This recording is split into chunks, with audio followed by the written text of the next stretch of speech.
Hello, welcome to this talk on the Transport and General Workers Union in Leamington, 1921 to 1971, milestones in the British Labour Movement. My name's Ben Richardson and I'm a lecturer at the University of Warwick.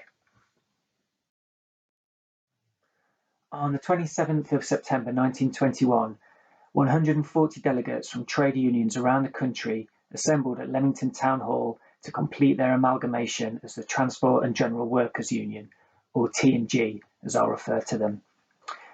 It was a decisive moment in the history of the British Labour movement. The TG would go on to become the biggest trade union in the country, advancing workers' rights and industrial relations throughout the 20th century. It was also central to the representation of the working class in parliamentary politics. In 1947, Prime Minister Clement Attlee proclaimed that, quote, "No union has contributed more in organised strength, in practical wisdom, and in imaginative vision to the success of the Labour Party than the Transport and General Workers Union." The T&G was the brainchild of Ernest Bevin, who I've pulled out in this photo here. As a national leader of one of the many dock worker unions, Bevin was acutely aware of the limits imposed by sectional interests in the labour movement. To prevent employers playing off one group of workers against another, and also to extend protection to the masses of ununionised workers, Bevin and his allies thus initiated an ambitious process to amalgamate trade unions across a range of industries. 11 of those which balloted their members agreed to dissolve their existing organisations and reconstitute themselves as the T&G. Key to their acceptance was the T&G's innovative double structure, which gave occupational groups like dockers, drivers, clerks and vehicle workers the autonomy to deal with matters affecting their particular trade, but was overlaid with area committees that would unite members on a geographical basis and allow the union to speak with a single voice for all the workers it represented. The next stage of amalgamation was to agree on the rules that would govern their prospective membership of 320,000 workers. For this reason, a conference was organised at Leamington, chosen for its central location, given that delegates would be attending from all over Britain and Northern Ireland. Ahead of the conference, there was a huge consultation exercise whereby the proposed rules were sent to the branches of the amalgamating unions, over 1,000 in total, inviting them to suggest amendments. One of those later adopted at Leamington made control of industry by the workers a guiding object of the T&G, a socialist principle intended to push the union beyond a sole concern with wages, hours and working conditions, and toward a broader transformation of capitalist society. It was testament to the design of the Constitution and the persuasiveness of Bevin, however, that most of the amendments were relatively minor. The conference proceeded with unanimity and passed off largely without incident. The one exception was a fiery debate about how to deal with James Sexton and his union of Liverpool dockers, who had apparently accused the putative T&G of poaching its members. Halfway through the conference then, the chair, Harry Gosling, was dispatched to meet Sexton and resolve the dispute. Gosling resumed his duties at Leamington the following day with an agreement to pause the T&G's recruitment drive on the condition that the dockers would be reballoted and asked again to join the new union. What only became known later was that Bevin had suppressed publication of the verbatim proceedings of the Leamington Conference, unheard of at the time, because he feared the derogatory statements made about Sexton and his Merseyside members would jeopardise the ballot. His tactic proved successful. The Liverpool dockers chose to amalgamate with the T&G the following year, and they were one of many unions that would join the T&G over its lifetime.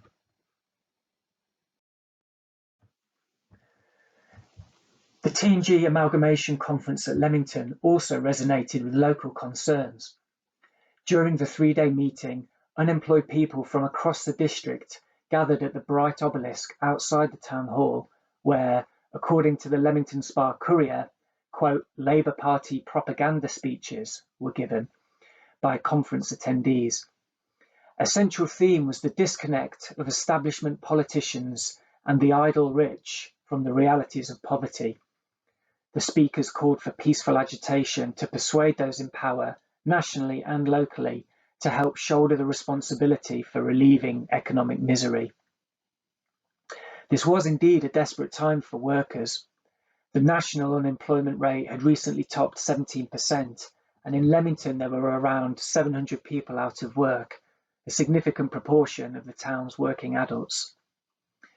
The focus of the obelisk crowd was on the insufficient poor relief offered by the Warwick Board of Guardians, heightened by the fact that midway through the conference, a notice had gone up at the town hall stating that the Mayor's Distress Fund had also just been exhausted.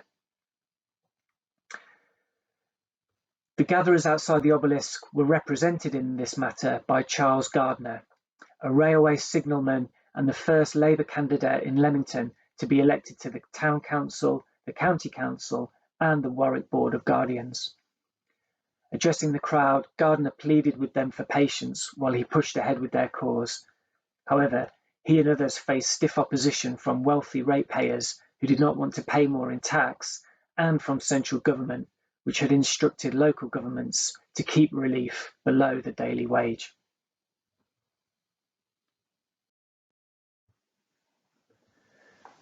Following the Leamington Conference, the TGWU officially came into existence on the 1st of January 1922. 2 years later, it led the first national stoppage in the history of the dock industry, and in 1926 threw its weight behind the first and last general strike in solidarity with the coal miners. That said, Bevin's staunch anti-communism meant that the union generally stuck closely to collective bargaining rather than strike action wherever possible. By 1936, it had become the largest union in Britain, and soon after the outbreak of war, Bevin was drafted into the cabinet as Minister of Labour. It was during this period that a second chapter in the story of the TGWU in Leamington began to unfold, led by a young trade unionist, a docker from Liverpool as it happened, called Jack Jones. In 1939, Jones had been appointed as the TGWU district organiser for Coventry and the surrounding Warwickshire area. Under Bevin, the Ministry of Labour's policy was that all firms receiving government contracts during wartime had to give workplace access to permitted trade union officers. Jones was one of these officers, and he used this power to try and organise workers at the Imperial Foundry in Leamington, which was a subsidiary of the Ford Motor Company based in the US. The Imperial Foundry was described by Jones in his autobiography as, quote, a dirty and chaotic undertaking, where, despite his permit, he was physically thrown out of the foundry by the works police on 2 occasions. Nevertheless, he managed to recruit a few people to the union, and when a national agreement was later reached with Ford to cover their main factory at Dagenham, it was also extended to the Leamington plant. However, Jones believed that the agreement left too little scope for shop floor bargaining. Empowering shop stewards to negotiate on behalf of local members was a key tenet of his industrial relations philosophy, and he and others at the foundry lobbied to change the agreement's rules. Despite rebukes from national trade union leaders, they were ultimately successful in this campaign, which, according to Jones, contributed significantly to the upturn in unionisation. Working in Coventry during the war was of course dangerous, and in 1940, Jones' family home was destroyed by a bomb. His newborn son and wife Evelyn, herself an aero engine worker and unionist, were evacuated to Offchurch. Jones writes obliquely in his autobiography of the tensions between his professional and personal life, noting, for example, how he tried to combine his weekend work in Leamington with family trips to the swimming pool or park, which, quote, made up for some of the lost time in cementing family happiness.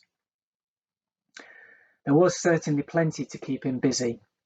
During his 16 years at Coventry, membership of the district branch grew from 3,000 to 40,000. In Leamington, alongside foundry workers at Imperial, The TG would represent clerical workers at Lockheed, ancillary workers at the Warnford Hospital, refuse collectors at the council, and bus crews and mechanics at Midland Red. One of the questions that confronted the British labour movement during the mid-20th century was the use of the colour bar in the workplace. It is an uncomfortable fact that many workers and trade unionists, as well as employers, supported racial discrimination in hiring and remuneration practices. Indeed, some scholars have suggested that the dynamics of shop floor bargaining made this racial discrimination easier to impose, since it could fly under the radar of national legal and public scrutiny. One landmark case during this period was the Bristol bus boycott, which started in 1955 after an applicant was rejected for a job interview once it became known that he was black.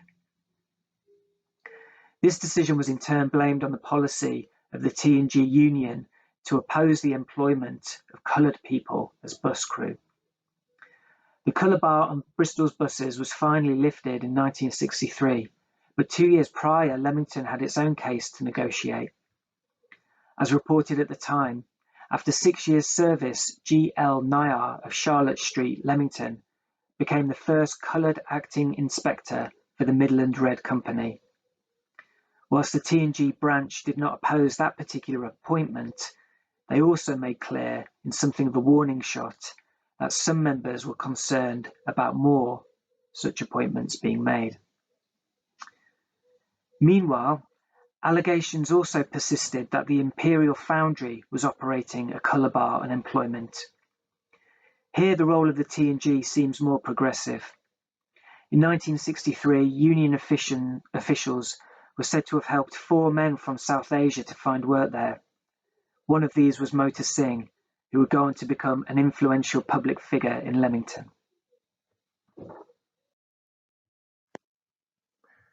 Let's conclude by returning to Jack Jones, the trade unionist who began his career with the T&G in Coventry District and ended up becoming its General Secretary.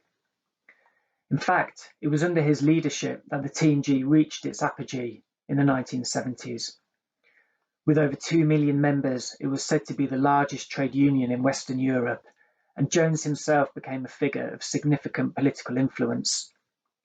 National legislation introduced in the 1970s on pensions, employment protection, and workplace health and safety would all bear his imprint. At the start of that decade, he returned to Leamington to commemorate the T&G's 50th anniversary, planting a tree in Jefferson Gardens to mark the occasion. The union now no longer exists, having itself amalgamated to form Unite in 2007, the same year, coincidentally, that the Imperial Foundry in Leamington closed down. But the tree in Jefferson Gardens still stands, a symbolic reminder of the T&G's roots in Leamington and the subsequent growth of the labour movement. Perhaps you can find the tree and its accompanying plaque next time you visit the gardens. And perhaps we as historians can all do more to find out about Leamington's labour history and the struggles for equality that have played out in the town. Thank you for listening.